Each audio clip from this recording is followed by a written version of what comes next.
Good morning. आप लोगों ने जो नया चैप्टर स्टार्ट किया है हमने लाइन एंड एंगल्स चैप्टर 6 से और डेफिनेशंस हमने लर्न किया था। Point, line, line segment, ray, angle और types of angle. Types of angles में हमने लिखा है acute angle less than 90 degree, measure less than 90 degree, obtuse angle more than 90 और लेस देन 180 डिग्री। ठीक है, measure more than 90 less than 180 degree. फिर उसके बाद हमने लिखा था right angle, an angle measure 90 degree is called right angle, an angle major 180 degree is called straight angle. ठीक है, और उसके बाद reflex angle, an angle major more then 180 and less than 360 is called reflex angle, और an angle measure 360 degree is called complete angle। तो ये आप लोगों ने टाइप्स ऑफ एंगल्स हमने रीड किए थे। ठीक है, अब टाइप्स ऑफ एंगल्स के बाद हम पढ़ रहे प्रॉपर्टीज ऑफ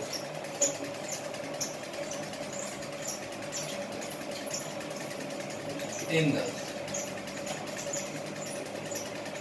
एंगल की क्या क्या प्रॉपर्टीज है, ये भी फर्स्ट प्रॉपर्टी में आएगा, कंप्लीमेंट्री।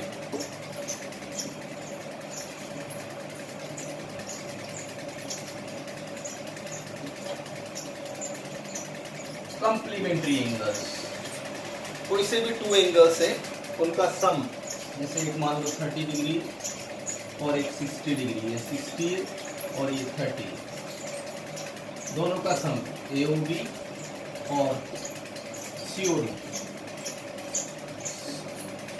ऐसा CPD। ठीक है,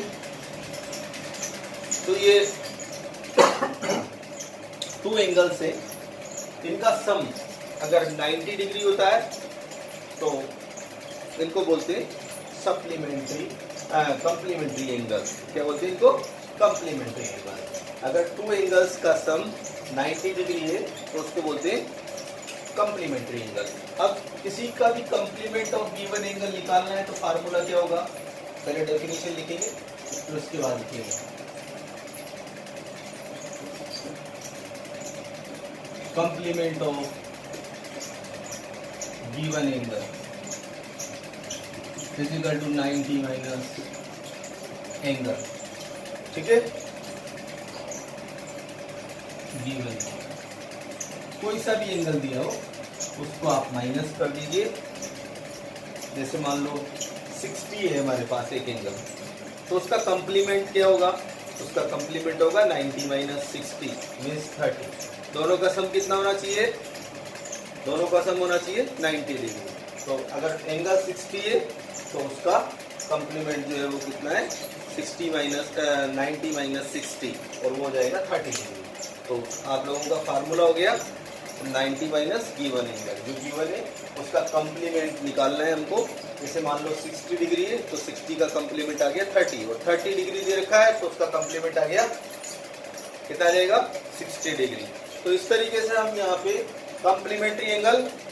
ठीक है, तो सबसे पहले डेफिनेशन लिख लीजिए, मैं डिक्टेट कर देता हूँ। चलिए लिखिए,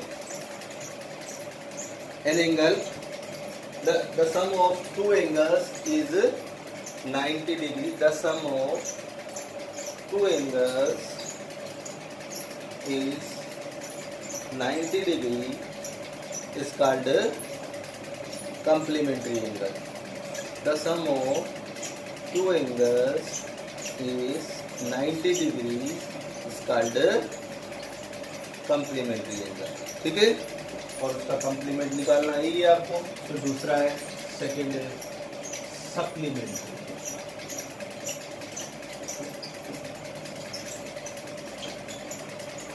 सप्लीमेंट्री एंगल्स वही the sum of two angles, लिख लीजिए the sum of two angles, ये 120 और एक 60 डिग्री का है। कुछ भी हो सकता है, जो भी मैं तो एग्जाम्पल ले रहा हूँ आपके लिए, कोई भी एंगल हो, अगर टू एंगल्स हैं उनका सम कितना होगा? अगर एंगल है उनका सम 180 होता है तो वो सप्लीमेंट्री एंगल कहलाते हैं, ठीक है। The sum of two angles is 180 degree, ठीक है। The sum of two angles is 180 degree is called supplementary angle. लिख लीजिए।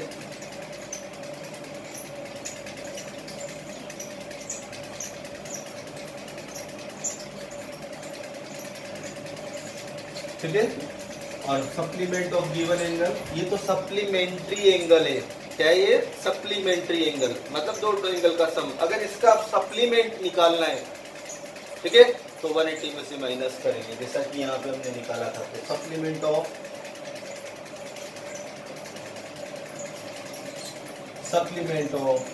गिवन एंगल,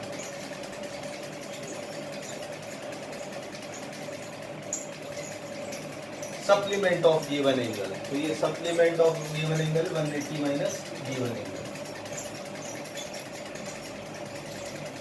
किसी का भी सप्लीमेंट फाइंड करना हो तो 180 में से माइनस कर दीजिए, उसका सप्लीमेंट आ जाएगा। और दोनों का सम कितना होगा? एंगल और उसके सप्लीमेंट का सम 180 होगा। एंगल और उसका सप्लीमेंट दोनों मिलाकर कितना होगा?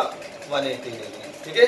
और एंगल और उसके कंप्लीमेंट दोनों मिलाकर कितना होगा? 90 डिग्री। तो ध्यान रखो आप, सप्लीमेंट और कंप्लीमेंट टू थिंग्स है, इनको लर्न कर लीजिए।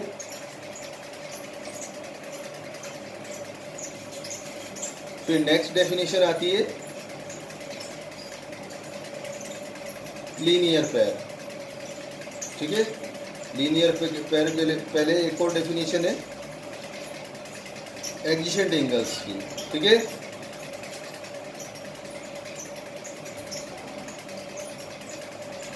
अब यहाँ पे एक पॉइंट और लिख लो नोट डाल के, इसी में नोट डाल लीजिए। अगर दोनों कॉम्प्लीमेंट्री एंगल इक्वल है, कॉम्प्लीमेंट्री एंगल, तो उनका जो मेजर है वो 45 डिग्री का होगा। एक में लिख लो, किसी में दोनों में समझ में आ जाएगा। यहाँ नोट डाल के लिख लीजिए। इफ देखिए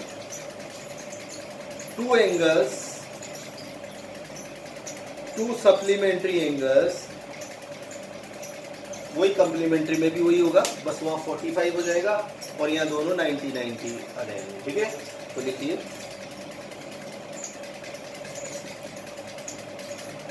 to supplementary angles are equal, मैं लिख के दूं, टू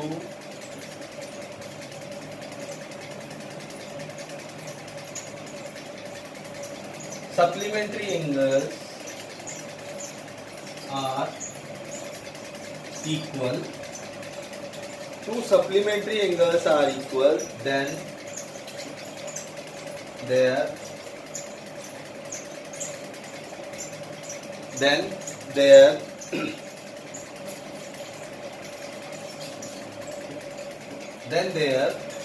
some measure is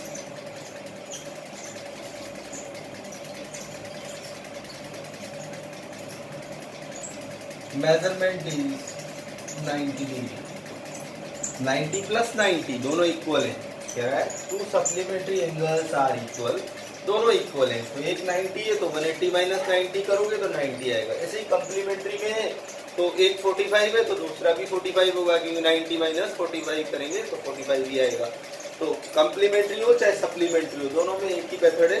अगर दोनों इक्वल है, कम्प्लीमेंट्री हो चाहे सप्लीमेंट्री हो, अगर दोनों इक्वल है तो उनका हाफ हो जाता है। मीन्स अगर ये 90 है सम तो 45 हो जाएंगे, अगर सप्लीमेंट्री है तो 180 सम है तो 90 हो जाएंगे दोनों, ठीक है। उसके बाद आते हैं एडजेसेंट एंगल।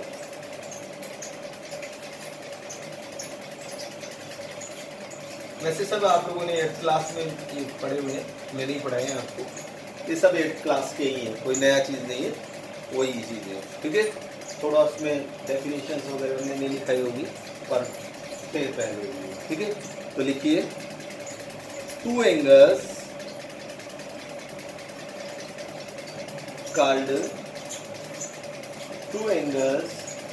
called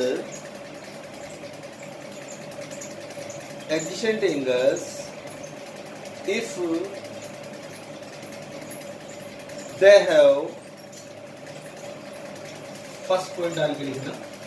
ये इसमें थोड़ा ध्यान रखना आप लोग, ये जो वर्टेक्स है ये एक एंगल हो गया, मान लो ये हो गया AOB, और ये इसी वर्टेक्स पे एक और एंगल है, ये BOC, ये एक एंगल है, एक एंगल है।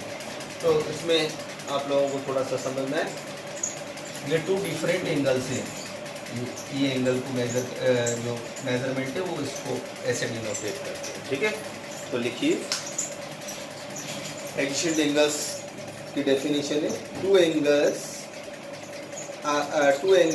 Called adjacent angles if they have, first point डालना, फर्स्ट इफ दे हैव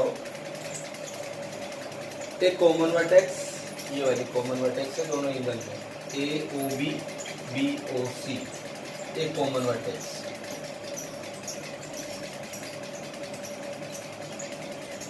ठीक है। सेकेंड आप लोग लिखो बेटा ऐसे, तो है ना, एक कॉमन आर्म, दोनों में कॉमन आर्म है ए,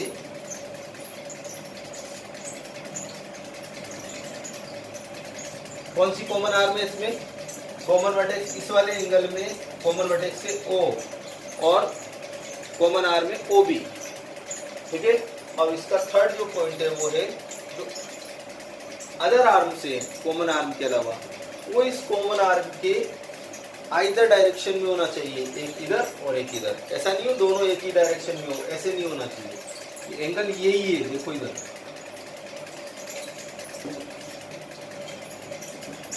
एक एंगल तो ये और एक एंगल ये, ठीक है।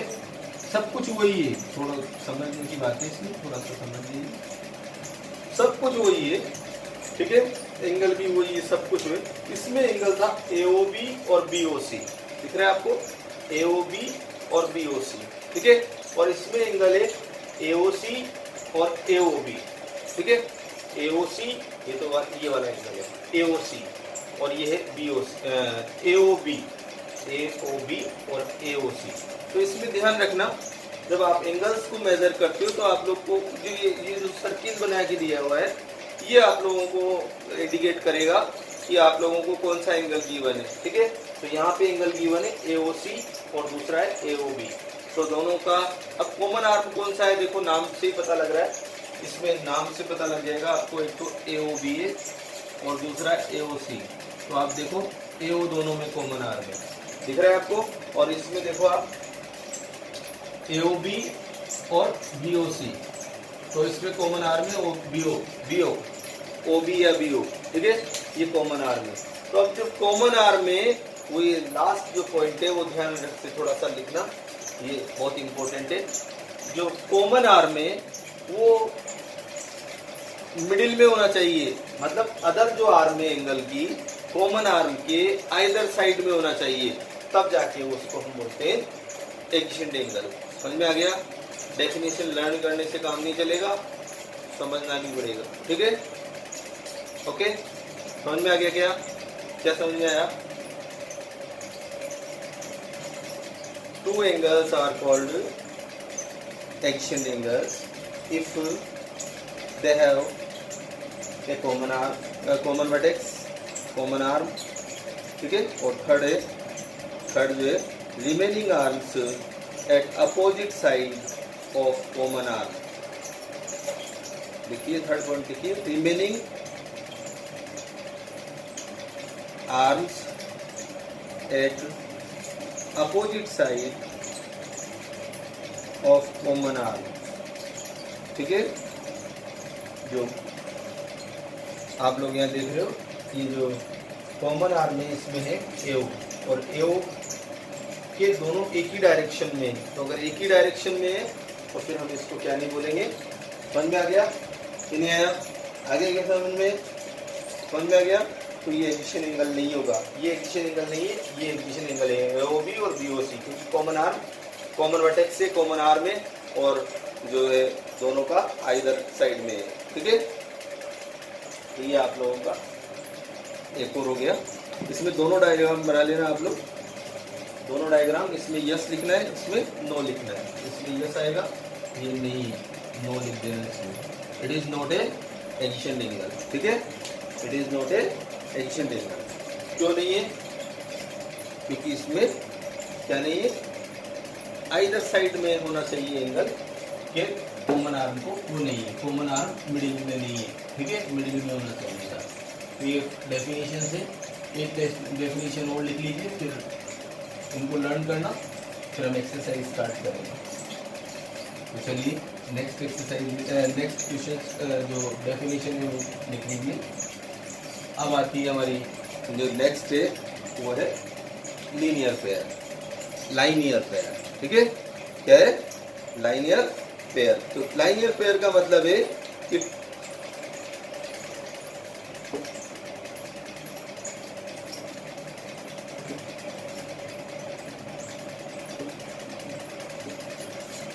ये भी एडजेसेंट एंगल्स होते हैं, पर इसकी जो आउटर आर्म है वो स्ट्रेट होती है, मीन्स इन दोनों का सम जो एंगल का है वो कितना होता है? 180 डिग्री होता है। ये AOB और BOC, ठीक है। तो AOB angle AOB plus BOC हमेशा कितना होता है? 180 डिग्री होता है। ये लीनियर पेयर, इसको बोलते हैं लाइनियर पेयर, ठीक है। लिख लीजिए definition. If sum of two adjacent angles, ये भी एडजेसेंट एंगल है, if sum of two adjacent angles is 180 degree या सप्लीमेंट्री डिग्री, ब्रैकेट में लिख लेना। सप्लीमेंट्री का मतलब क्या होता है? The sum of two angles is 180 degree is called supplementary angle, क्योंकि हमने अभी भी डेफिनेशन लिखा था। तो ब्रैकेट में आप सप्लीमेंट्री लिख लो या 180 ब्रैकेट में लिख लो, किसी एक चीज को ब्रैकेट में लिख लो, ठीक है। तो कंप्लीट करो। If sum of two adjacent angles is 180 degree then they form a FORM, form a linear pair, ठीक है।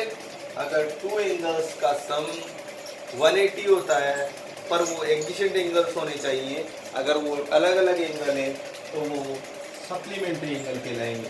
क्या कहलाएंगे? Supplementary angle. ये अलग अलग है, डिफरेंट है, इनका वर्टेक्स कॉमन नहीं है और आर्म्स कॉमन नहीं है, तो ये एंगल क्या कहलाएंगे? Supplementary angle. Adjacent angle linear pair कब होता है? जब उसकी आउटर आर्म स्ट्रेट लाइन होती है, मतलब 180 डिग्री का होता है एंगल। आउटर आर्म स्ट्रेट होगी, बाहर वाली जो आर्म है वो स्ट्रेट होगी। कॉमन आर्म कौन सी है इसमें? एक तो है AOB और एक है BOC, तो BO कॉमन आर्म हो गई, ठीक है। ये आप लोगों को समझने की बात है, इसको कर लीजिए आप, डायग्राम बनाइए और ये इक्वेशन भी लिख लेना, ठीक है। अब नेक्स्ट जो डेफिनेशन है वो है, लिखिए, वर्टिकली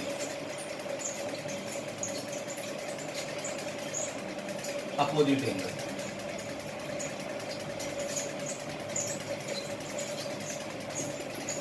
ठीक है, ये आपका एक आर्म है, इसको दूसरी आर्म जो लाइन है वो कट करती है, तो जो सामने वाले जो एंगल बनते हैं ये 4 एंगल्स बनेंगे हमेशा, ये 1, ये 2, ये 3 और ये 4, ठीक है। एंगल 1, 2 नाम लिख दीजिए, ये 2, ये 3 और ये 4, ठीक है। तो एंगल 1, 2, 3, 4 है हमारे पास, एंगल 1, एंगल 2, एंगल 3, एंगल 4। ये जो एंगल है 1 और 3 और 2 और 4 ये इक्वल होंगे हमेशा, ये वर्टिकली अपोजिट एंगल कहलाते हैं और ये हमेशा इक्वल होते हैं, ठीक है। टू लाइन से वो अगर एक दूसरे को इंटरसेक्ट करे तो जो एंगल बनते हैं उनको हम बोलते हैं वर्टिकली अपोजिट एंगल। सामने वाले जो एंगल होते हैं उनको बोलते हैं वर्टिकली अपोजिट एंगल और ये हमेशा इक्वल होते हैं, ठीक है। हमेशा 1 3 के इक्वल होगा, 2 4 के इक्वल है। तो देखिए डेफिनेशन लिख लो, व्हेन टू लाइन्स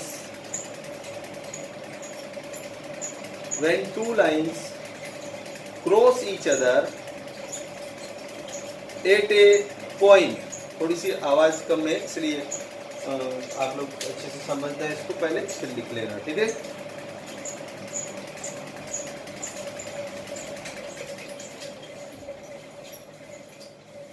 लिख लीजिए, लिखो, when two lines cross each other at a point they form FORM two pairs of they form two pairs of vertically opposite angle। फिर आगे लिखो, they are always equal, they are, उसके बाद ये लिख लेना, फॉर एग्जाम्पल 1 किसके equal है, 3 के, एंड 2 किसके इक्वल है, 4 के।